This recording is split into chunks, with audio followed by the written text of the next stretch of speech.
Hello and welcome to Development Heck. I'm your host, Zin Bells, and today I want to talk about my channel, because it feels really stuck.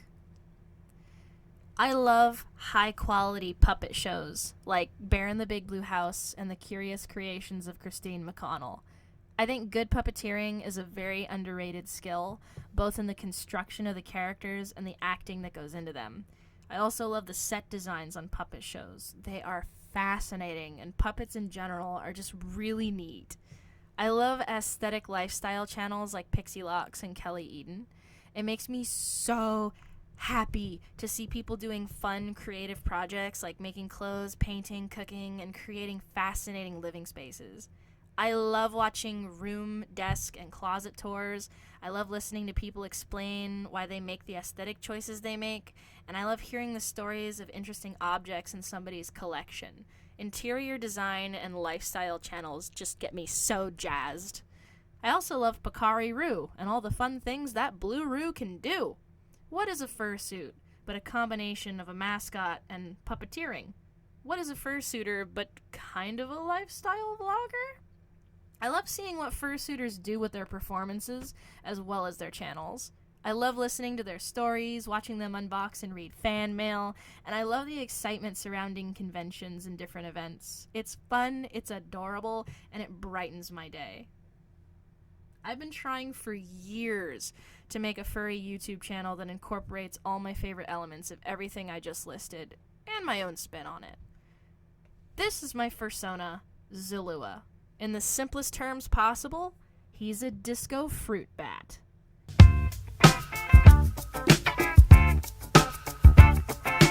I didn't really want a suit with bat wings. It was a hard choice because he's a bat, but bat wings are so hard to navigate the world with. Very cool looking, but ultimately impractical for the things that I want to do. So I wrote into his backstory that he has magic gloves that compress his wings into hands. Convenient, but necessary. Zalua is based on various bat species, including the white-lined bat, the free-tailed bat, and the Egyptian flying fox. I chose a bat as my fursona because I consider myself a very misunderstood person. I have autism, depression, anxiety, panic attacks, and PTSD. I have to adapt to the world around me in a unique way just to survive and be happy, sort of the way bats do. I also resonated with the idea of echolocation. Zalua loves music, especially disco, and through the power of empathy and song, he can echolocate emotions. That's why I hid bass clef cymbals in his ears. Riding on the disco theme, a lot of his clothes incorporate a flamboyant, eclectic style. He has lots of sparkly things, bright purple things, and he likes this specific captain's tailcoat that I picked out for him. I don't know, it just suited him really well for some reason. Like the queens of the disco era, he likes to dress in drag, and I'm always on the lookout for the perfect dress for him, but as of making this video, I haven't found it yet. It's probably going to be very purple and very glittery. Acting as Zalua is very fun. He has his own voice and his own accent, which is kind of New Jersey-ish for reasons I don't totally understand. Maybe it's because I was inspired by Timon from The Lion King, or old-timey Looney Tunes. I don't know. He's supposed to sound cartoony and exaggerated, so that might do it. Speaking of Looney Tunes, Zalua has a special sidekick that I really wish I had a good puppet for. Zalua got his name from the beverage Kahlua. I just like the way that word sounds, Kahlua. It's nice. But I didn't want a character directly named after it. Ever since I was a kid, I've given myself Z names because I grew up watching Zorro on VHS tapes, so I like signing my name with a fancy Z. It's nostalgic for me, and it reminds me of Zorro. So, Zalua came from Kahlua, so Kahlua and Zalua are together. What is Zalua but Kahlua with a Z and an E? The E was a misspelling that kinda stuck. I don't know. I like it. Zalua's little sidekick, though, is Kaluki, taking the first part of the word Kahlua and the last part of the word Kuki. The only thing you need to know about this little seahorse bird creature is that they wake up every day and choose either thoughtfulness or mischief. At times, Zalua and Kaluki remind me of Coyote and Roadrunner. There should be antics between the two of them, but Instead of wanting to eat Kaluki, Zalua wants to protect and guide them. Sort of like a parent with a really chaotic preschooler. If I were to make content aimed at kids, Kaluki would definitely be a central character. In the meantime, though, I'm much more focused on getting Zalua's costume together. I'm very picky with what fursuit head I want for him. I'm very big on the illusion of life, both in animating and puppeteering, so movement and facial expressions are key to creating that illusion, no matter how subtle. The thing that draws you in and suspends your disbelief is the illusion of life, so I want a head with a moving jaw so I can speak and some sort of movement in the eyes. It's very hard for me to find someone who makes blinking eyes within my budget, so I've compromised and I'm looking for follow me eyes. That's that optical illusion where no matter where your head is looking, it looks like you're looking at whoever's looking at you, which is like the ultimate fantasy if you're autistic, is to be making eye contact with everybody. That's the beauty of a good mask right there. That's magic right there. But no matter how good your costume or your mask is, you really need to put forth that acting performance to bring your character to life. I've studied a lot of fursuit acting tips and panels at conventions. Just on YouTube so far. I haven't been able to go to a convention in person, but I would love to. I also studied the way Disney characters interact with park guests at different Disney parks and how committed those actors are to the rules of their character, so I've applied some fun character rules to Zalua. He's a bat, so no matter how he sleeps, he's got to go upside down.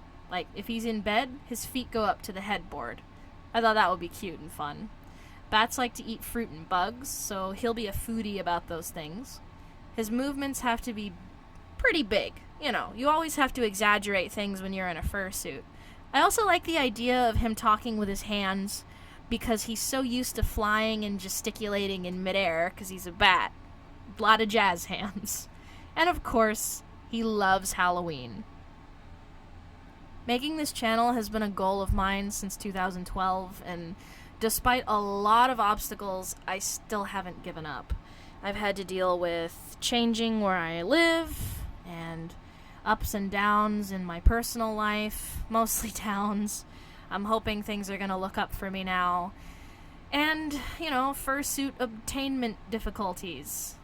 Trying to find the right maker, commission the right maker, and so forth. I tried to get a fursuit back in 2017. I'm not going to reveal who the maker of the suit was, because I know they usually do so much better work and usually have stellar customer service and a very professional website. So I think they must have been going through a rough time when they made my costume. I've since forgiven them, and I don't want to cause them any trouble. The reason why I'm including this section of the video is because I wanted to explain my channel delays and why it's taken me so long. When I did get this suit, it arrived very late after I had asked what happened to it. I hadn't heard from the maker, and it was months past the date of completion and shipping, so I had to ask what the status of my costume was, and these are the pictures that I was sent. I wasn't happy with how my suit turned out, so I asked for some corrections. The maker was really nice, and she did the things I requested and sent my suit to me. So that was very kind of her. Unfortunately, it was so poorly constructed that I had to send it back once I did receive it. The suit was improperly measured somehow, and the tail was halfway up my back. The eyes were off-center, and you couldn't see out of them. Whoever painted the eyes did so on a flat surface, so you couldn't actually see out of them because the paint filled all the visibility holes. There were needles and pins left in the head, which added to the danger of wearing it. The moving jaw didn't work at all. The head itself wasn't measured well, so it smashed my nose when I tried to put it on. The ears were too small, and you couldn't really see the base clefts, so all in all, I was really disappointed. Once again, this is really out of character for this fursuit maker. I haven't heard any other customers have the negative experience I had, or really any negative experience. It's possible that an intern or another guest artist was working on my suit because it looked so much different than the other, much nicer suits from this maker. Even if it was from the maker herself, I once again reiterate that she must have been going through a really rough patch, or whoever was making my suit was having a hard time. In several photos of my suit while it was still a work in progress, I noticed bottles and cans of alcohol in the background. I know that's not normal for a fursuit maker to have in their workspace due to the sewing machines and other equipment, so I have a lot of mercy on this artist, regardless of what happened.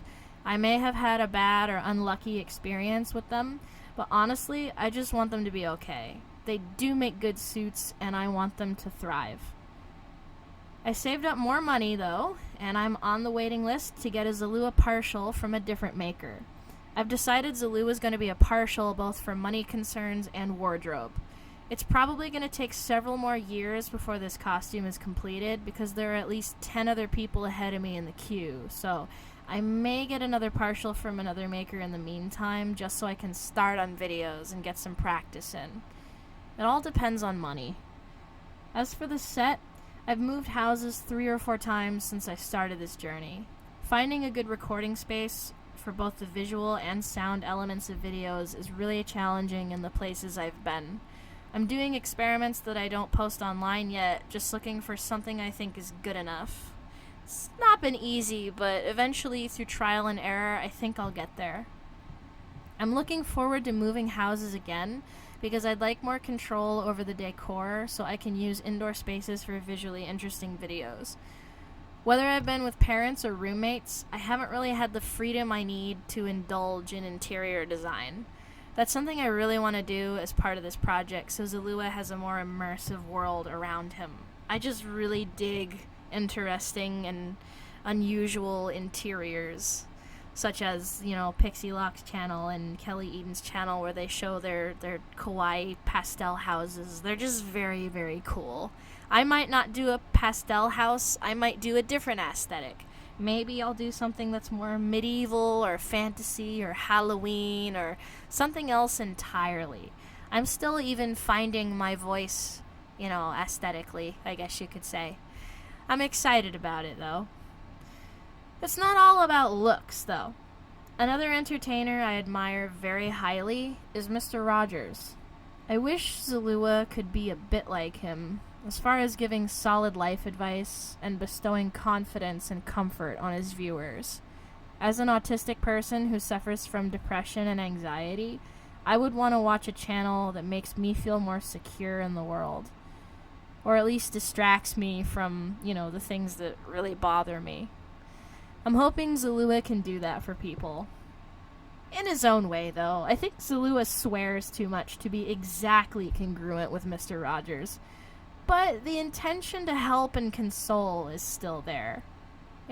Like most children's entertainers like Mr. Rogers or Bear from Bear in the Big Blue House, but maybe more grown-up oriented because I know myself very well. I can't not cuss. Hey, Bakari, if you're watching this right now, I remember the nice things you said about me when you opened my fan mail in a video years ago. I'm working so hard to smash YouTube. I really am.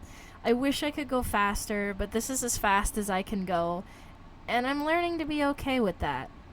Thanks for believing in me, even though you probably forgot who I am by now, but that's okay. What you said in your video to me really meant a lot to me, even though it was brief, but I've taken your compliments and I sort of keep them under my hat for safekeeping when I'm having a bad day. You and your channel mean a lot to me, and I hope that I get to make a cool furry YouTube channel that's just as good as yours someday. As for the rest of you, thank you for listening to me, and I hope I can get this channel up and running sometime with the vision that I have for it. Or at least get it halfway there. Well, I'll see y'all on the next one, and like and subscribe and stuff. I can say that now, right? Yeah, I guess I can.